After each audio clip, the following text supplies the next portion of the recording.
Bien, como les contaba, 2 meses antes de la declaración de la emergencia sanitaria, el 11 de marzo, Ope Pasqué, con un grupo de legisladores del sector ciudadano del Partido Colorado, presentaba este proyecto de ley de eutanasia y suicidio asistido, que, bueno, justamente por las circunstancias particulares que se dieron, su discusión se fue aplazando, si bien se fue aplazando, hasta que, bueno, volvió a tomar cierto vigor a fines del año pasado. Este proyecto que exime de responsabilidad al médico que, actuando de conformidad con las disposiciones de la ley y a solicitud expresa de una persona mayor de edad, psíquicamente apta, esto es lo que dice en el primer artículo, ¿no? Enferma de una patología terminal irreversible e incurable o afligida de sufrimientos insoportables, le da muerte o la ayuda a darse muerte. Vamos a hablar sobre este proyecto de alto impacto, cuya discusión, como decía, se aplazó por la pandemia, que ahora vuelve a tomar fuerza, y tenemos, por un lado, al impulsor del proyecto, el diputado Ope Pasqué. Bienvenido, ¿qué tal? Muchas gracias, ¿qué tal? Buenas noches. Y tenemos al diputado del Partido Nacional, Rodrigo Goñi, quien se opone a su aprobación. Goñi, ¿qué tal? ¿Cómo anda? Un gusto estar por acá. Bueno, si les parece, arrancamos, ¿no? Con Ope Pasqué. A ver, el espíritu del proyecto pone énfasis en deslindar de responsabilidad al médico de la práctica de suicidio asistido o eutanasia, más que de promover el derecho de la persona que lo pide, ¿no? O sea, se hizo un énfasis más que nada en el médico que en la persona. ¿Por qué ese énfasis? Primero, el espíritu del proyecto es humanitario. Eso es lo que nos movió a nosotros a presentar el proyecto, para aportar una solución a gente que padece una enfermedad grave, incurable, irreversible, como dice el proyecto, que no tiene ninguna esperanza, porque eso es incurable, que está mirando la muerte cara a cara y sabe que cada día va a ser peor que el anterior, o que está en una situación de sufrimiento también incurable, que no tiene arreglo, y se encuentra sufriendo que la muerte no sea inminente. Entonces, para esa gente para la cual no hay otra solución, a veces la muerte aparece como una vía de salida, como una vía de escape, pero algunos pueden tomar esa vía por sus propios medios y otros necesitan ayuda para hacerlo por distintos motivos. Puede ser porque están absolutamente postrados, porque están debilitados, porque están muy enfermos, o puede ser porque quieren evitar la violencia de darse muerte a sí mismos, o porque cualquier otra razón que los lleve a necesitar la ayuda de un tercero. Y actualmente en nuestro derecho cualquier forma de ayuda a quien pretenda anticipar su muerte constituye delito. Es delito el homicidio piadoso y es delito la ayuda al suicidio. Entonces lo que nosotros decimos es que por razones de humanidad hay que ayudar a esa gente que está sufriendo y para la cual no hay solución, no hay alternativa. Y nos parece que lo menos que se puede hacer, no lo único que se puede hacer, pero lo menos que se puede hacer es decir, bueno, el médico que ayuda a morir a una persona que está en esta situación no comete delito. Ese fue nuestro planteo, el del 13 de marzo del año 2020. Actualmente hay otro proyecto, lo presentó el Frente Amplio a fines del año pasado, que dice, va un paso más allá y dice, bueno, reconocemos el derecho de toda persona a una muerte digna y por lo tanto tiene derecho a reclamar que se le auxilie en estas circunstancias, parecidas a las previstas por nuestro proyecto. Adelanto que no tengo ningún inconveniente, al contrario, me parece que es un paso adelante respecto de ese mínimo que proponía yo. Y seguramente en los próximos días, en las próximas semanas, llegaremos a elaborar un proyecto común con el Frente Amplio para asegurarse de que tenga los votos a la hora de votar esto en el plenario de la Cámara. Bien, Goñi lo mira ya con ganas de responder, pero la alternativa una de las alternativas que propone Goñi es fortalecer los cuidados paliativos para que los pacientes terminales no sufran sus convalecencias. Pero antes de desplazarse sobre eso, le quiero preguntar filosóficamente por qué se opone a que una persona decida terminar con su vida cuando está en la etapa final de una enfermedad irreversible. Por razones de humanidad, humanitarias, como decía Ope, en eso compartimos, digamos, el objetivo de actuar con humanidad. Y la humanidad, a nuestra manera de entender, por lo menos es lo que ha ido haciendo la civilización, sobre todo en las últimas décadas, de atender al que más necesita, al que más sufre. Todos los adelantos de la ciencia y del Estado social van hacia dónde? Hacia el que está sufriendo, incluso al que está sufriendo en forma insoportable, que puede ser por razones físicas, pero puede ser por razones psicológicas. Todo lo que estamos haciendo, y ahora está bastante de moda, por suerte, a la persona que se quiere quitar la vida, ¿qué hacemos?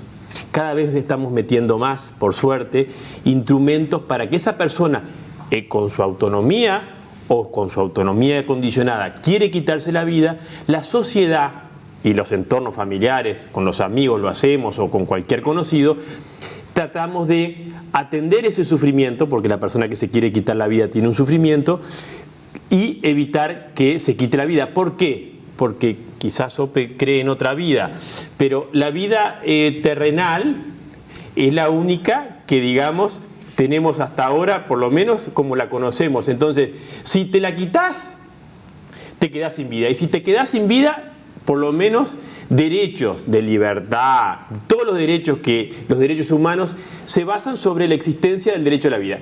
Y entonces, por razones humanitarias, y yo en ese sentido que respeto muchísimo a Ope Pasqué, siempre le digo a él y lo digo públicamente, por suerte, la propuesta de eutanasia vino de Ope Pasqué, el suicidio asistido vino por Ope Pasqué, porque de alguna forma yo ya puedo descartar otras intenciones. No así con otros legisladores que están proponiendo esto. Y como no están, no lo voy a decir. Se los he dicho en la cara y se lo voy a decir mañana que tengo otro evento. Acá, indudablemente, y lo que decimos que es la base, las leyes de eutanasia y suicidio asistido son profundamente injustas. ¿Con quién? Inhumanas. ¿Con quién? Con ese universo que se clasifica de eutanasiables, porque la ley, sea el proyecto de Ope, sea el proyecto del Frente Amplio, establece que algunas personas sí pueden pedir la muerte, otras no. Entonces nosotros decimos que ya de pique, tú lo que estás haciendo con esas personas es, clasificándolas en eutanasiables, de alguna manera les estás diciendo que tienen menos valor, porque le da la posibilidad de que un tercero las mate. Y para nosotros, ¿qué es lo que la humanidad ha estado haciendo de todas las formas posibles? A quien sufre, darles el alivio. Y hoy la ciencia médica lo sostienen los paliativistas. Si ustedes traen un paliativista acá, les va a decir, tenemos la condición en la ciencia médica de aliviar ese dolor. Ahora, ¿cuidados paliativos para todas? ¿O cómo sostener esos cuidados paliativos cuando hoy no son equitativos? Bueno, es lo que tenemos que hacer. Yo no quiero interrumpir a Ope. Hoy la mitad de los uruguayos, yo te diría que menos de la mitad, accede a los cuidados paliativos. En Uruguay de hoy es una profunda injusticia que tendríamos que estar todos enojados con nosotros mismos, porque si en el Uruguay de hoy, con los tamaños que tenemos, no logramos que la mitad de los uruguayos que están sufriendo, porque en el MSP, el Ministerio de Salud Pública, cuando a través de las vacunas dijo toda la gente que pudo investigar más estadísticamente cuánta era la gente que precisaba cuidados paliativos. Eran más de 20.000 uruguayos que necesitan cuidados paliativos, que están sufriendo, y más de la mitad de ellos no tiene el alivio. Entonces, frente a eso, y por eso yo me enojo mucho con las encuestas, porque te dicen, sufrir o morir. Y yo te digo, no, aliviar. Dale la posibilidad, y las encuestas no hacen esa pregunta con mala intención.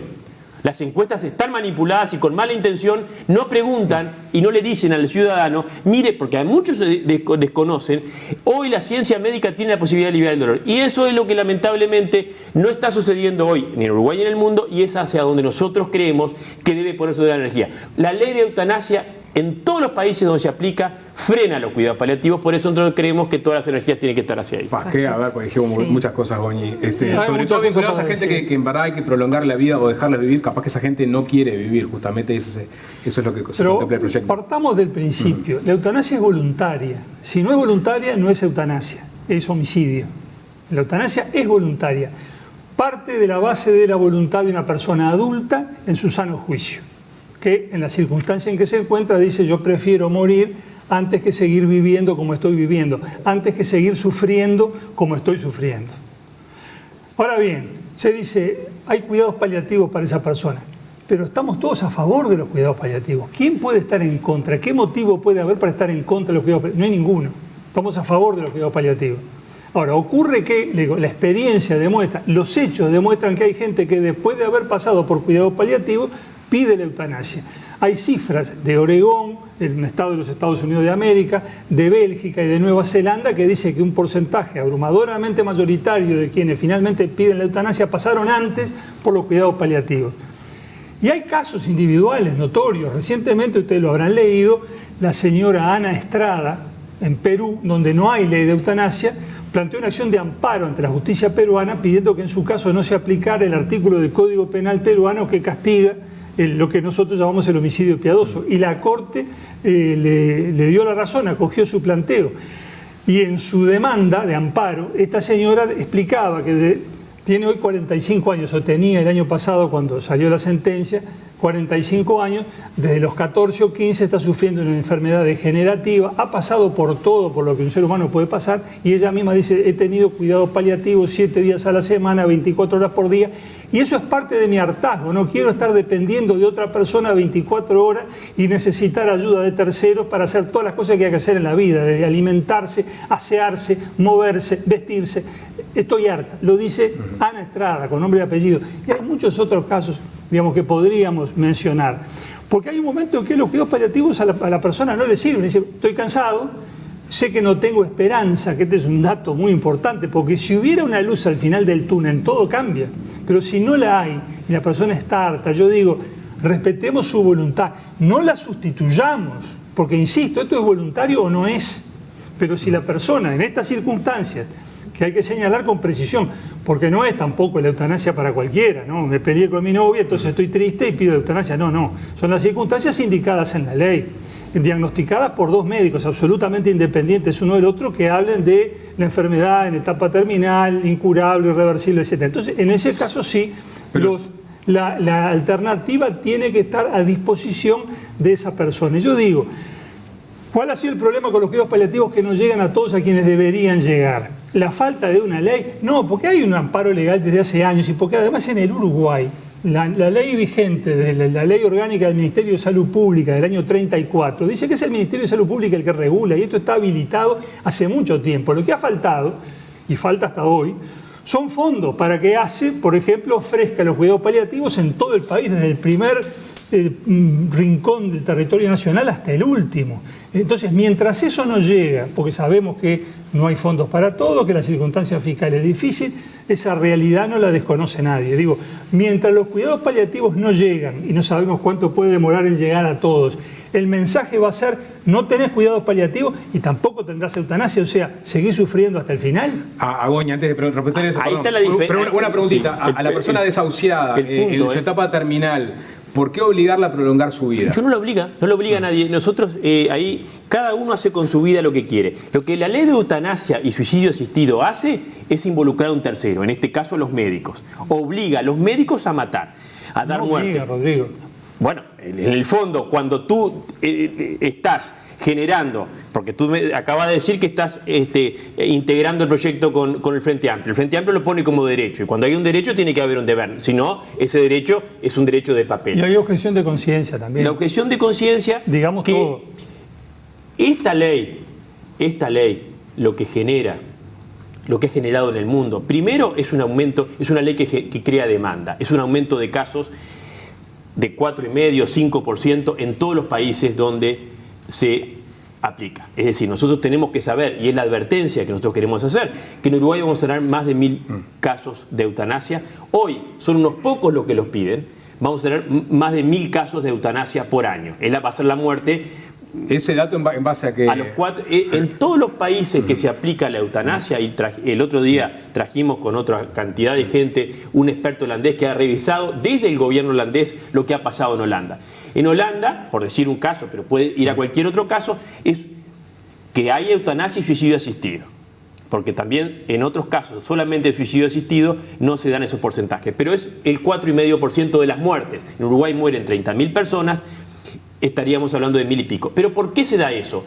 Porque es una ley que crea demanda. ¿Por qué? Porque tú a todas esas personas que están sufriendo en forma insoportable hoy en Uruguay, le decís, mira, yo no te puedo aliviar el dolor, pero sí te puedo hacer la eutanasia. Es de una profunda injusticia, y además la consecuencia de eso es que cada vez menos va a haber cuidados paliativos, porque los cuidados paliativos exigen una atención, recursos humanos, recursos económicos.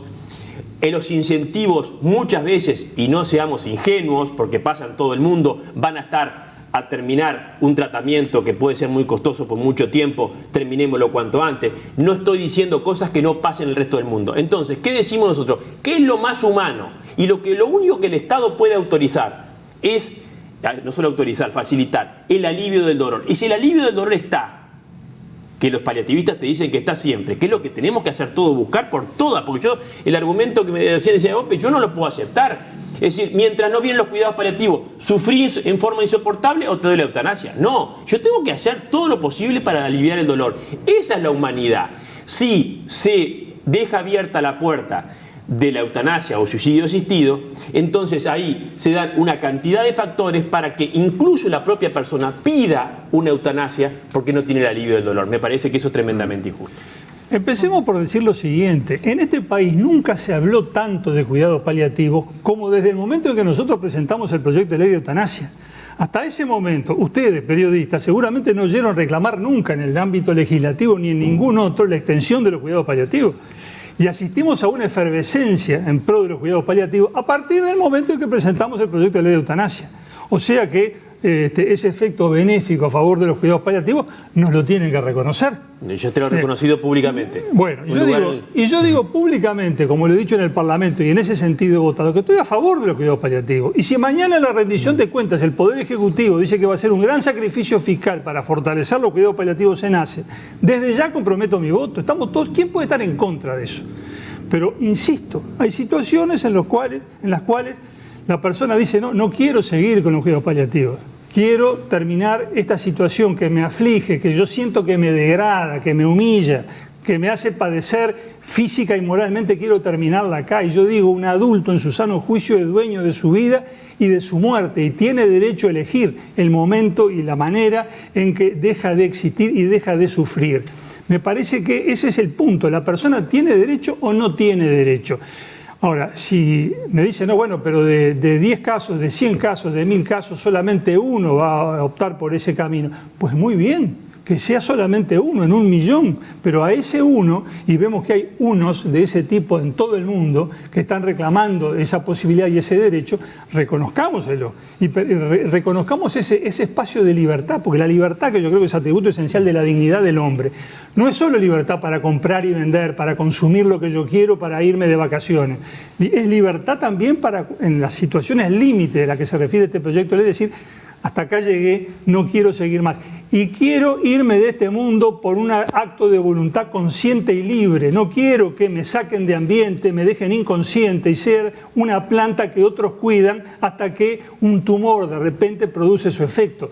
¿Por qué tiene más valor ético dejarse morir estando inconsciente que decir libremente, conscientemente, miro a mi destino cara a cara y digo, hasta acá llegué yo y yo termino acá? Yo creo que eso hay que respetarlo. La mayoría no va a ser libre y consciente.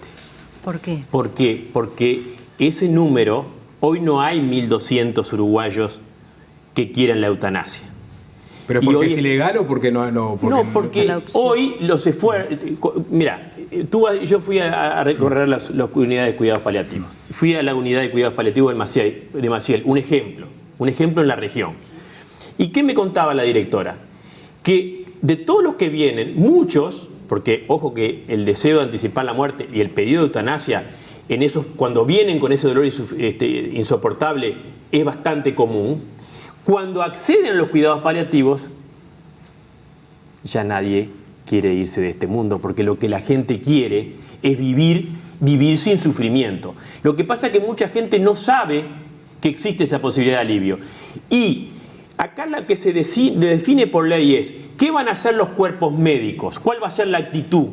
Y por eso después podemos discutir si tenemos tiempo. No son compatibles los cuidados paliativos con la eutanasia. ¿Por qué? Porque la actitud frente al enfermo, al paciente, una es, yo te voy a cuidar, aliviar hasta el último momento.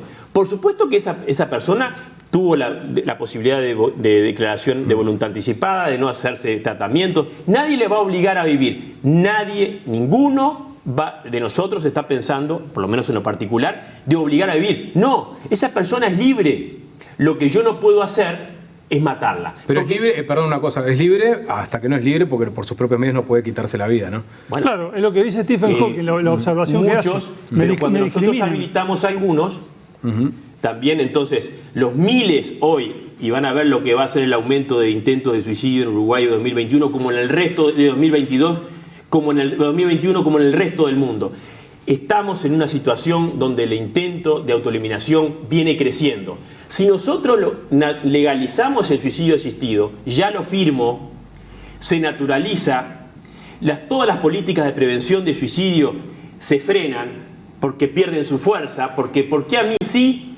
¿Por qué a mí sí y por qué a ti no? ¿Por qué algunos pueden pedir el suicidio y otros no? Si yo te alivié el dolor, ¿por qué yo igual puedo pedir el suicidio y otros no? ¿Sabes por qué? Porque en el fondo también, y eso es un gran peligro de la sociedad, está diciendo a algunos, a los crónicos, a los más ancianos, a los de enfermedades complejas, vos sí podés suicidarte y yo te ayudo. Ahora, a los jóvenes les vamos a decir diciendo que no. No, en realidad es una gran hipocresía, porque en el fondo esa diferenciación se empieza a hacer. Algunos tienen menos vidas dignas, menos valiosas, menos dignas que otros. Y eso me parece que es donde, si la sociedad empieza a hacer eso, ya tenemos ejemplos hace 70 años de lo que pasa. Digo, entiendo que no es así, que es exactamente al revés, inclusive. Digo, partimos de la base de la voluntariedad de esto. La eutanasia es libre, es voluntaria o no es eutanasia. Ahora, la persona que quiere poner fin a su vida para dejar de sufrir puede estar en condiciones de darse la muerte por sí misma, una persona que tiene la capacidad física y hasta psíquica de hacerlo, o puede no tener esa capacidad. Y es la observación que hacía Stephen Hawking, el astrofísico genial, que murió hace poco. Años. Y él decía, hay personas que pueden poner fin a su sufrimiento por sí mismas y otras que no pueden hacerlo. Si no se nos reconoce el derecho de pedir ayuda de terceros, estamos siendo discriminados. Esa es la discriminación. Yo francamente no entiendo y me molesta mucho el argumento ese que no lo ha hecho Rodrigo hoy, si otro en otra ocasión dice, bueno, son libres de hacer lo que les parezca. ¿Qué libertad tiene el cuadripléjico, por ejemplo? Aquel marinero español Ramón Sampedro, que tuvo un accidente cuando tenía 25 años, estuvo 30 años postrado en una cama sin poder moverse, mirando el techo, hasta que finalmente pidió que lo asistieran para morir, y sus amigos, pese a que era delito eso en España en aquel momento, le facilitaron una sustancia que él ingirió y así puso fin a su vida. ¿Qué posibilidad tenía de escapar de esa prisión horrible en la que estaba si no era con ayuda de terceros? De eso es que se trata, de facilitarle la ayuda a quien la pide, a quien voluntariamente la pide, porque si no, no puede poner fin a ese sufrimiento que lo abruma. Que me digan, bueno, sí, hay gente que en realidad no va a poder elegir porque está por consecuencia de su propia enfermedad, por los medicamentos que toma. Ah, sí, yo acepto eso. Y seguramente los médicos que intervengan le dirán, no. Si usted estuvo delirando hace 5 minutos, no puede optar por la eutanasia. Bien. Es evidente. Pero, por otro lado, digo, vamos a decir que no hay nadie que pueda optar por la eutanasia, que nadie tiene la lucidez, ni el juicio, ni la serenidad, ni la aptitud psicológica elemental para decir yo quiero terminar acá. Si decimos eso, estamos desconociendo los datos que nos da la realidad. ¿A poco empecemos a mirar alrededor? La última ronda, Mañi, con Cami, por favor. ¿Habría que cambiar el código de ética médico? Hablaban de objeción de conciencia. ¿Qué recepción han tenido por parte del colegio médico también? Esa para mí es uno de los grandes horrores, a mi manera de entender, no fue el proyecto de OPE, porque un parlamento no puede jamás cambiar ni imponerle un código de ética a un colectivo. Imagínense ustedes periodistas y mañana el Parlamento, Goñi viene con un proyecto para decirle que ustedes pueden mentir en determinadas circunstancias. Ustedes me matan, y con razón, porque eso sería un fascismo puro, que ni ninguna dictadura hoy se animaría a imponer, en el mundo de hoy, se animaría a imponerle un código de ética o a modificarle un código de ética, como sí hace el proyecto del Frente Amplio. Nosotros fuimos naturalmente al colegio médico, mañana tenemos reuniones, tenemos unas jornadas. Eso es un atropello institucional, una falta de respeto. Cuando el Frente Amplio, en este caso, habla de respetar la autonomía del paciente y le falta el respeto a la autonomía básica de su colectivo, que es una falta ética gravísima que están haciendo los médicos que están proponiendo esto, porque por vía oblicua se cambian a su colectivo por ley un código de ética que además la ley dice expresamente que tiene todo un procedimiento, entre otras, tiene que ser iniciativa del propio colegio como de cualquier otro grupo y tiene que tener una consulta y decisión, en este caso plebiscitaria. La eutanasia no es un acto médico. Por eso la Asamblea Mundial de los Médicos sigue diciendo que es contraria a la ética médica. ¿Por qué? Porque ni siquiera es un acto médico. Desde hace 2500 años nunca fue un acto médico porque hoy los médicos no están preparados para matar. Hoy si quisiéramos aplicar la eutanasia, ¿qué médicos saben matar? A ver, hay 3 o 4 que están levantando desesperados parece porque se aprueba la eutanasia. Incluso insultan por las redes con realmente una falta de respeto, me mostraban hace un rato. desesperados porque tener eutanasia para empezar a matar. Yo digo, a ver, los médicos hoy no están preparados. Ojo, y aviso, el médico que crea que matar es muy fácil, vemos en Estados Unidos que hay 4 o 5 horas muchas veces, implica una tortura muchas veces porque la persona se resiste, genera una cantidad de efectos orgánicos internos, es realmente una muerte durísima en muchos casos. Entonces, creo que los médicos hoy, si tuvieran la posibilidad de elegir, ellos van a seguir diciendo que quieren la medicina para la cual estudiaron, y desde que la civilización conocemos tal cual es, los médicos nacieron y se estudiaron y se prepararon para curar, y si no, para aliviar o atender, nunca para matar. Pero, Ope Pasquet, un minuto para cerrar. Sí, digo, en primer lugar, ningún proyecto pretende imponerle a los médicos una obligación de la que ellos no puedan eludir. Mi proyecto no les impone ninguna obligación, se basa tanto en la libertad del que pide la eutanasia como en la libertad del médico que acepta ayudarlo o no, y si dice que no lo ayuda no tiene que dar tampoco ninguna explicación. El proyecto del Frente es distinto, establece el derecho a la muerte digna, dice que las instituciones de asistencia médica tienen que prestar ese servicio y que los médicos que no quieran hacerlo podrán oponer la objeción de conciencia. Así funciona en el mundo, así funciona en los países que ya tienen la eutanasia, como España, como Holanda, como Bélgica, como Luxemburgo, como Nueva Zelanda, como varios estados de los Estados Unidos, como Colombia también, que recientemente amplió el ámbito de aplicación de la eutanasia. Entonces, no hay ninguna obligación de la que el médico no pueda liberarse y decir, no, yo no voy a hacer esto. Ahora, la realidad, estos países que he mencionado, nos muestra que hay médicos que, ante el sufrimiento de su paciente, dicen, yo accedo a ayudarlo porque usted quiere poner fin a su vida y yo lo ayudo a eso. Y lo logran y no hay ningún problema de que no haya medios técnicos para hacerlo ni que le falte experticia para hacerlo. Al contrario, dicen que es un procedimiento rápido que empieza por la sedación del paciente y luego se aplica la sustancia letal. No hay problema de eso. Yo he leído los informes de los comités regionales de verificación de la eutanasia de Holanda. En el último informe que yo he podido encontrar en internet es del año 2019, se publicó en el 2020, hacen un relevamiento de prácticamente todos los casos, 6.000 y pico de casos que se produjeron en Holanda, 4.2% en el 2019 del total de muertes en Holanda, y en poquísimos casos, 4 o 5 advirtieron negligencia en el actuar de los médicos. La mayoría de los casos referidos a falta de consulta con otro médico, diligencias previas, y solamente en un caso habían advertido falta de diligencia y pericia en el acto de disponer la dosis letal, porque aplicó una dosis de un medicamento, de una sustancia letal vencida que no produjo su efecto de inmediato. No, un caso en 6.000 y pico. Bien, diputado Rodrigo Goñi, diputado Ope Pasquet, muchas gracias por estos minutos. Ojalá podamos seguir conversando de este tema que es muy complejo, hay mucho desconocimiento y mucha confusión, y es un tema demasiado importante como para no decidirlo bien informado. Gracias, ya venimos.